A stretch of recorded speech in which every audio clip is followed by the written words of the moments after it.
Cook and read with Janhavi या चॅनलमध्ये परत एकदा सगळ्यांचं खूप स्वागत।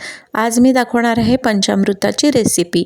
आता याच्या नावातच अमृत आहे, कारण याच्यातला जो प्रत्येक जिन्नस आहे तो अतिशय पौष्टिक आणि पवित्र मानला जातो आणि त्यामुळे पूजेसाठी अशा पंचामृताचा आपण प्रामुख्याने वापर करतो।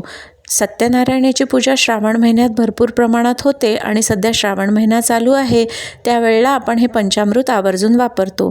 श्रीकृष्णाला आपण त्यांनी अभिषेकही करतो आणि प्रसाद म्हणून हे पंचामृत आपण ग्रहणही करतो।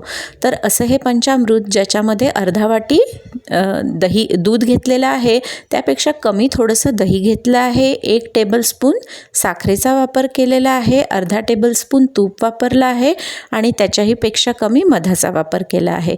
आता इथे श्रावणातल्या सत्यनारायण पूजेसाठी पंचामृत तयार होत आहे, त्यामुळे एक तुळशीचं पानही वापरलेलं आहे।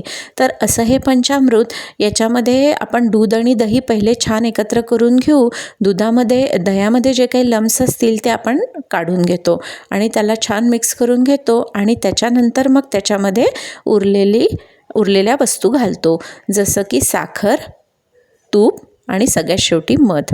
आता इथे आपण साखर आणि मध दोन्ही वापरतो आहे, त्याच्यामुळे या पंचामृताला छान गोडवा येतो। तर असं हे पंचामृत जे पूजनसाठी वापरलं जातं, या व्यतिरिक्त आपल्या तब्येतीसाठी सुद्धा हे पंचामृत अतिशय उपयुक्त आहे, त्यामुळे हे तुम्ही तुमच्या लहान मुलांना सुद्धा देऊ शकता। तर अशाच नवनवीन रेसिपींसाठी आणि इतरही कंटेंटसाठी माझ्या चॅनलला शेअर, लाईक आणि सबस्क्राईब करायला विसरू नका।